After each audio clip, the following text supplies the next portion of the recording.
ONJ, or osteonecrosis of the jaw.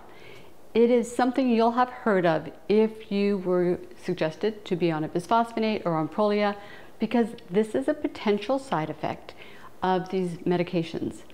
It's a scary side effect, and so many of my clients have approached me with, should I take it, should I not? It's not my decision to make, but I wanted to help you make that decision. My name is Margaret Martin. I'm a registered physical therapist. My website is Melia Guide. My YouTube channel is all about exercise and aging well through exercise. And so in order to help you make that decision, understanding the causes, understanding what it is, understanding how you can protect yourself against ONJ, I thought, what better to go to an oral surgeon, and he is one of the best in Ottawa. So I'll let him introduce himself, Dr. Hassan Moghadam. My background, I'm an oral maxillofacial surgeon. I graduated from McGill and University of Toronto, and I did a fair bit of research on bone regeneration, and I have a master's in bone engineering, and so spent a lot of time growing bone and understanding how stem cells and how the body works with bone. And my day practice is regenerating bone for dental implants. First thing, when I was doing reading, and so, you know, a lot of the readers and listeners that follow us, they'll start looking up, you know, the different definitions. And so the things that come up are medication-related osteonecrosis of the jaw, or also bisphosphonate-associated osteonecrosis of the jaw. Do you mind just clarifying those two terms? Yeah, so the first term is osteonecrosis of the jaw. So what that means is the bone death. The bone is dying. And so in this case, we're talking about bone dying as a result of a medication.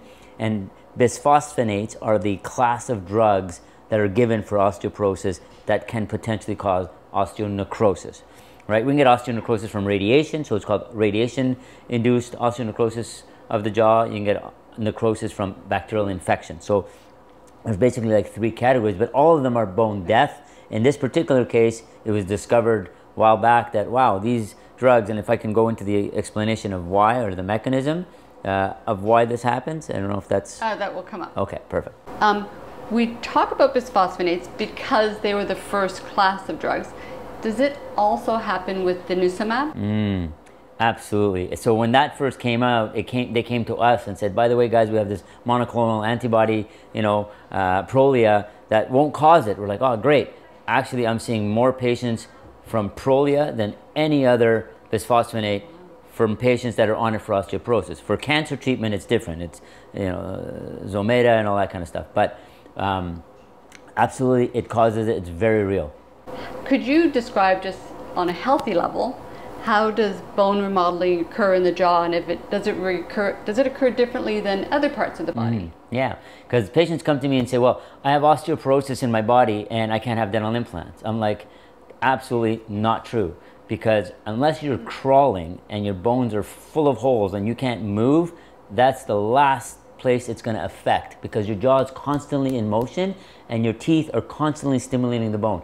I couldn't care less if you have osteoporosis in the rest of your body, because the bone in the jaw is very different in terms of the function, because it's constantly being pulled and pushed and stimulated because you're chewing, right? And so that's not an issue. So the function of the jaw, the osteoporosis doesn't affect the mandible, we're talking, or the maxilla, until extremely late stages of very severe osteoporosis. So I notice when I chew that I chew more with my molars than with my front teeth. So does that mean the bone around my molars is stronger than... Not necessarily, no, because everything is constantly they're getting hit and affected. The teeth are coming together in different ways, but molars are made for chewing and the front teeth are made for cutting. So they're used differently. But the entire jaw, as long as you have teeth. Now, if you take all your teeth out, as you notice, all the bone shrinks, right? That's why, you know, people have to get dentures and have that thick plastic, because they continuously they shrivel up because the bone's not being stimulated. So you take a tooth out, bone shrinks significantly. I notice a lot of my clients have bridges, and partial dentures, I guess, is a bridge, I think. Yeah.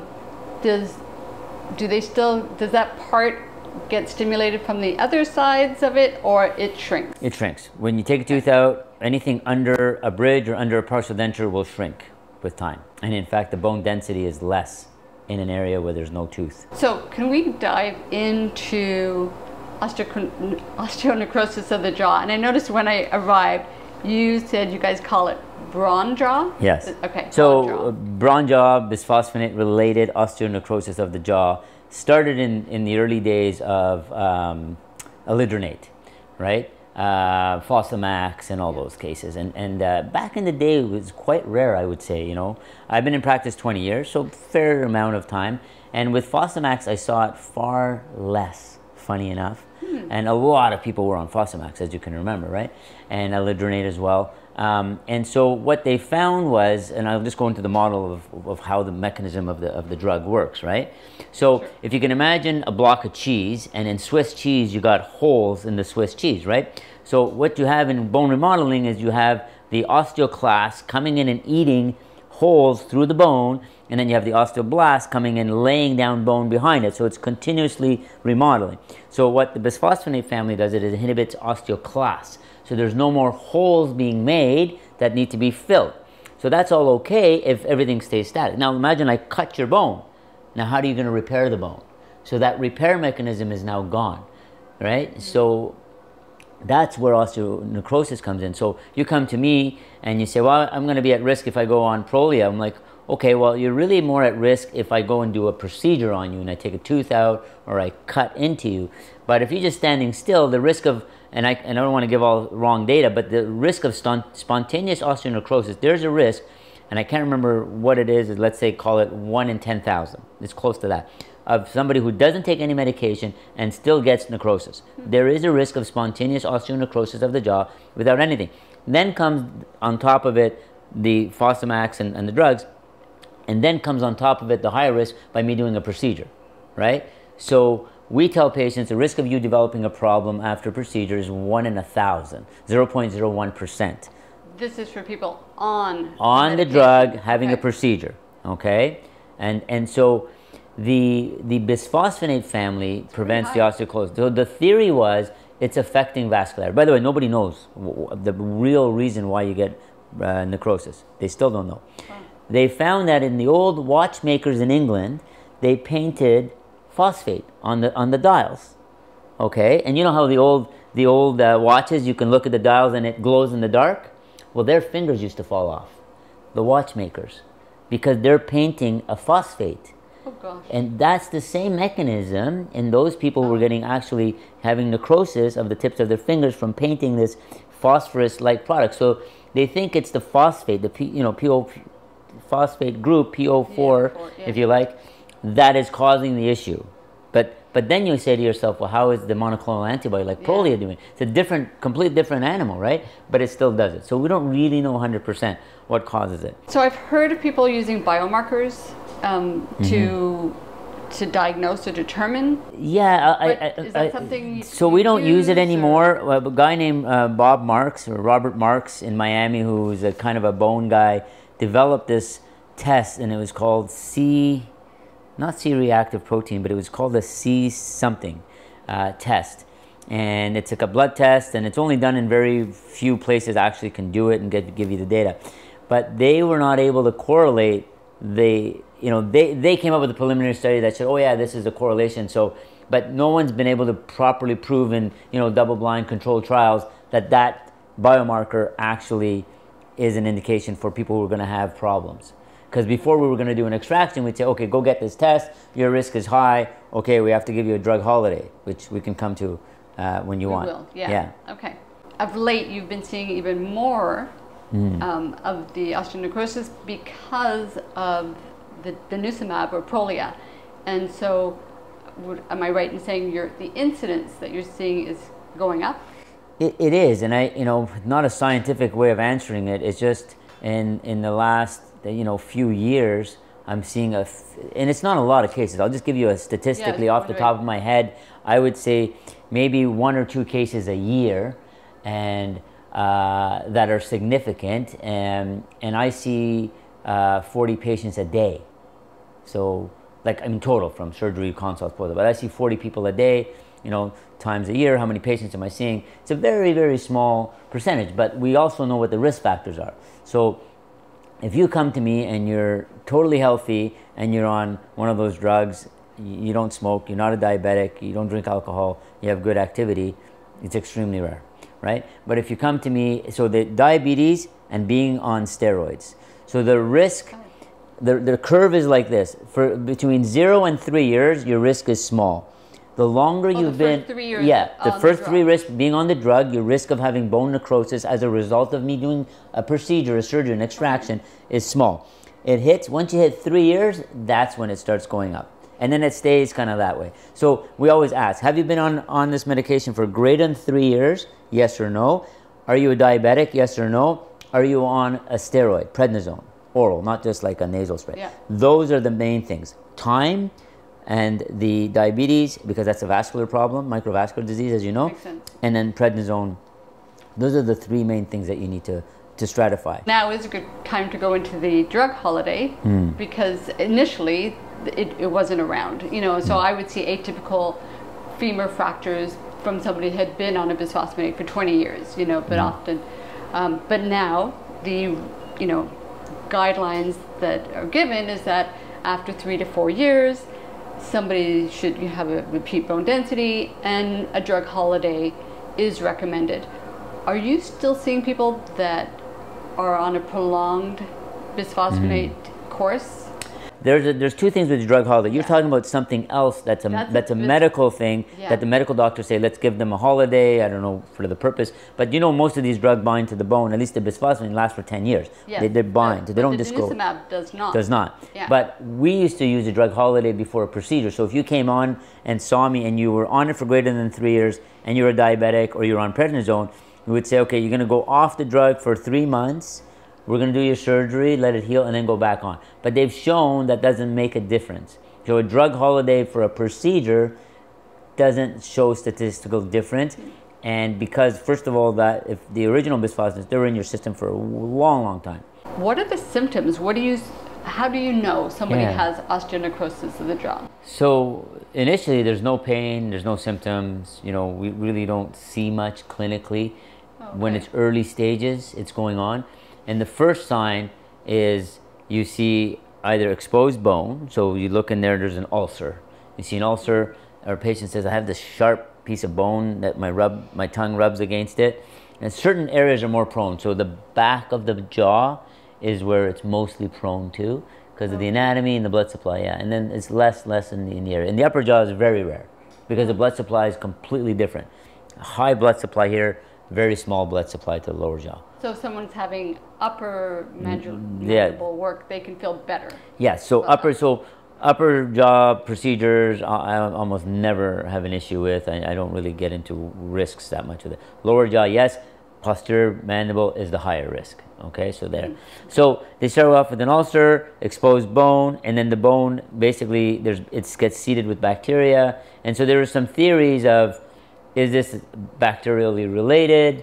So early on, we didn't know, and so we found out that if you culture these, they have actinomycosis inside, actinomycosis is a type of bacteria, And then we figured out if you do long-term, like 6-8 weeks of penicillin, just basic penicillin was one of the best treatments for it. So we use amoxicillin and clavulanic acid or penicillin-based antibiotic.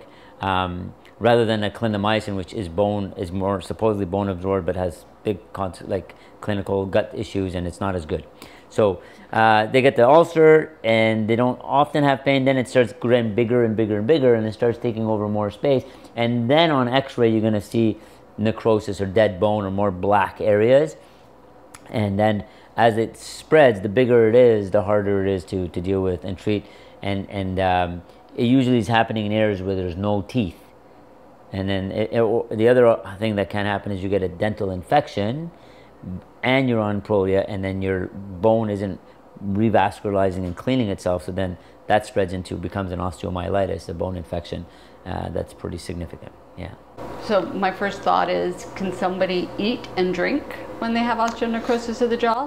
So it's a progressive disease, right? So it starts off with an ulcer, a little bit of discomfort.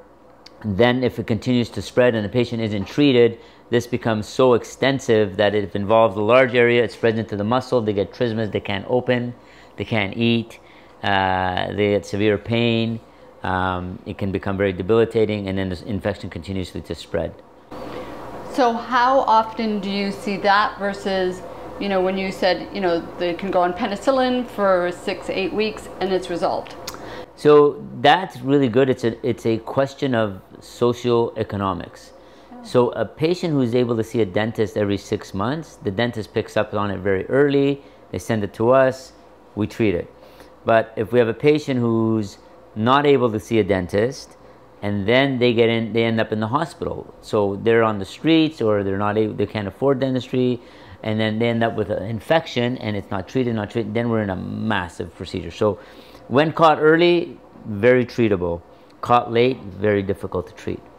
So you're an oral surgeon, and when I spoke to my dentist, he was saying that he's comfortable doing like cleanings and fillings, but when it came to extractions, he won't touch somebody if they've been on Prolia or Bisphosphonate over 3 years, I guess.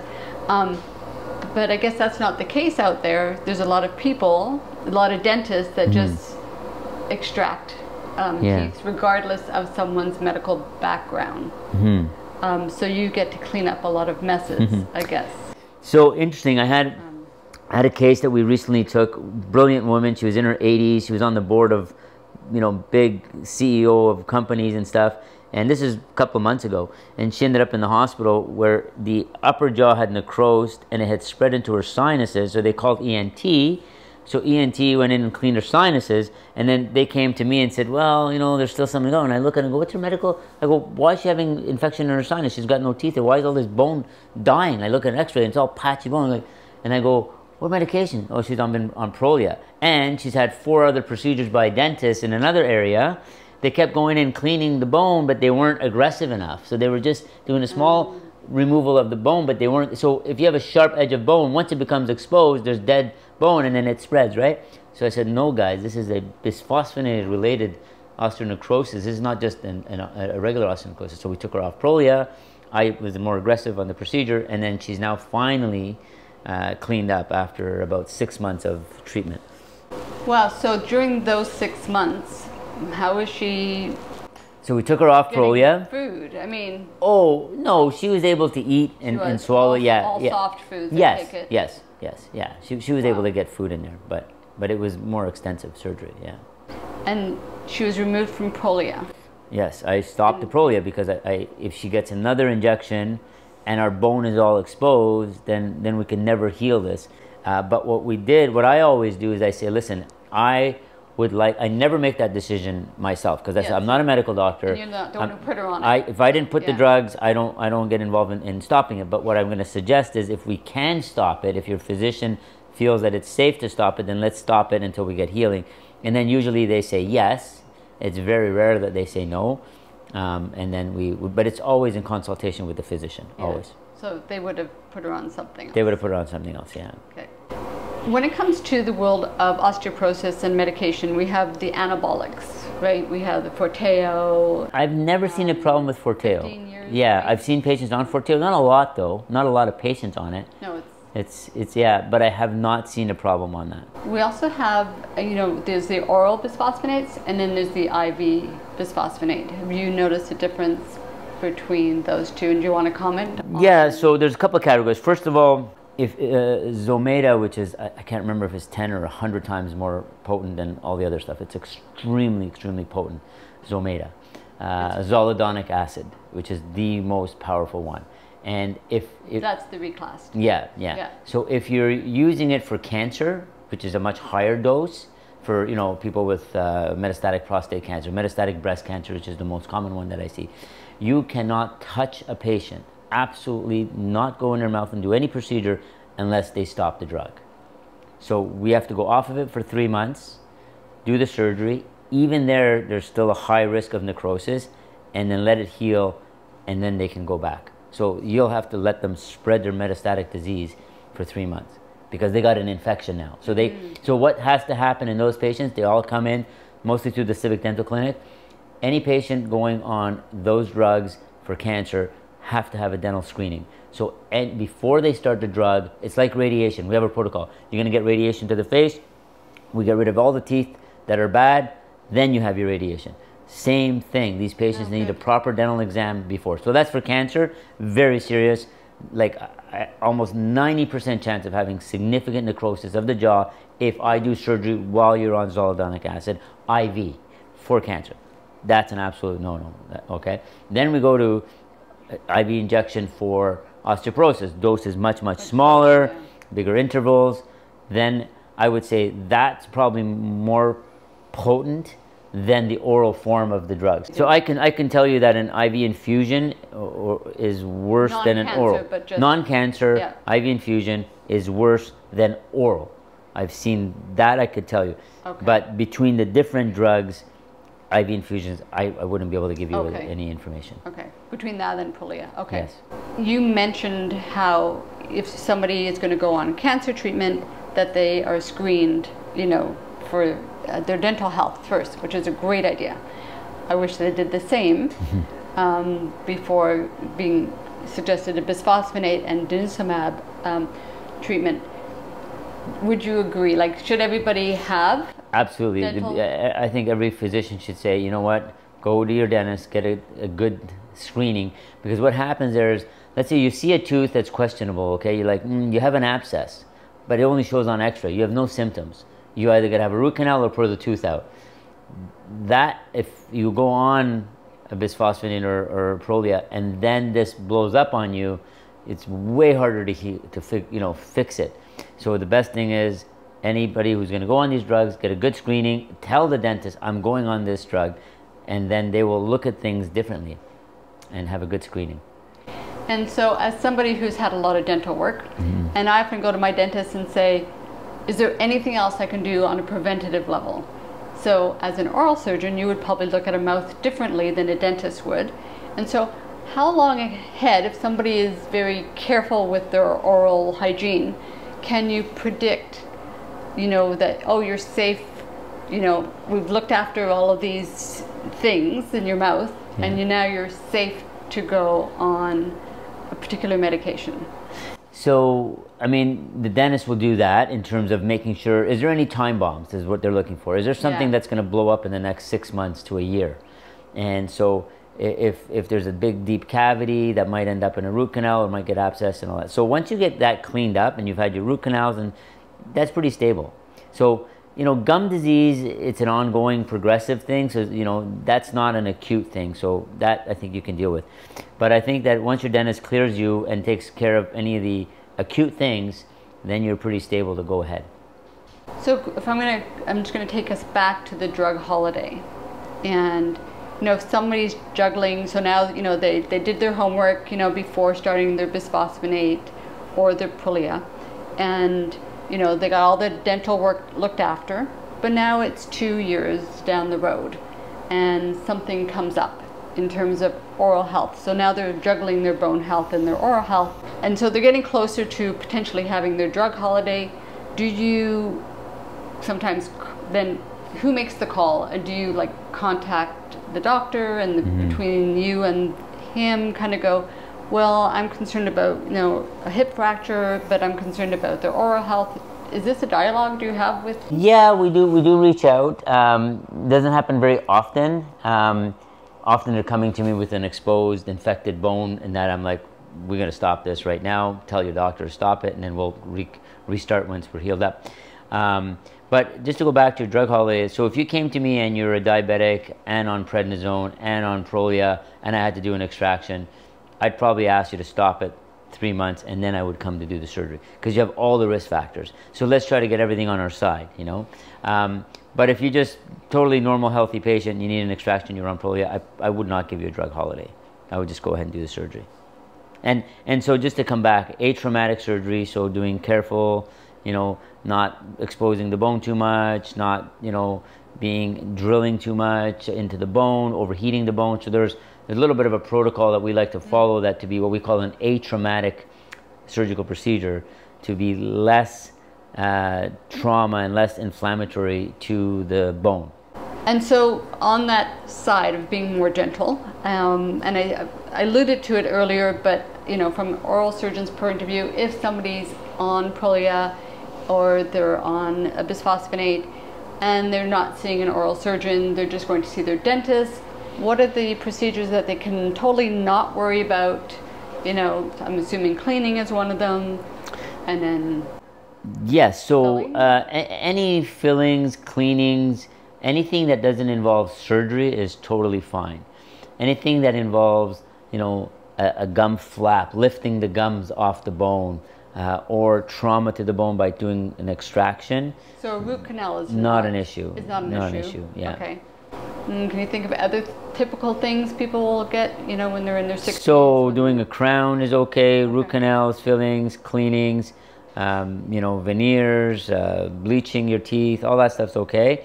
But when it comes to surgical procedures, where you have to be cautious. So I'm assuming that on your intake, you're asking people what medication they're on. Oh yeah. All the time. Yeah. Okay. What I'd like to end with is, if you, as an oral surgeon, right, and I mean you see this all the time, and you've seen the worst of them, you know, what advice would you give to people out there who, you know, are diagnosed with osteoporosis and they have to make a decision, you know, what do I go on, and, you know, so...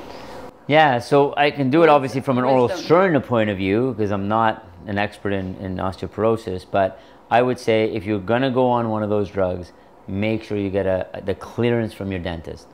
Same as we treat, you know, somebody going for cancer therapy. Make sure you got a clean bill of health. They've x-rayed your teeth, they've looked at everything, and there's no ticking time bombs in there. And then, you know, I think that's and you don't have any other risk factors, like, are you a diabetic? Are you on steroids? Those things before you make a decision. And then, of course, we have some data, like we said, it's 1 in 1,000 for an issue with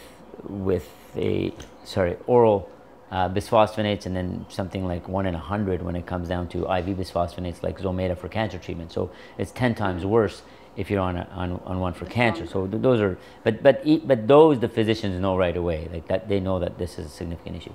And then again, I'm not an expert, but what I would always ask them is, you know, how significant is it? Do you really need to be on this drug? Is there other ways, like exercise or any other way of solving this problem? Because there's side effects to every medication, right?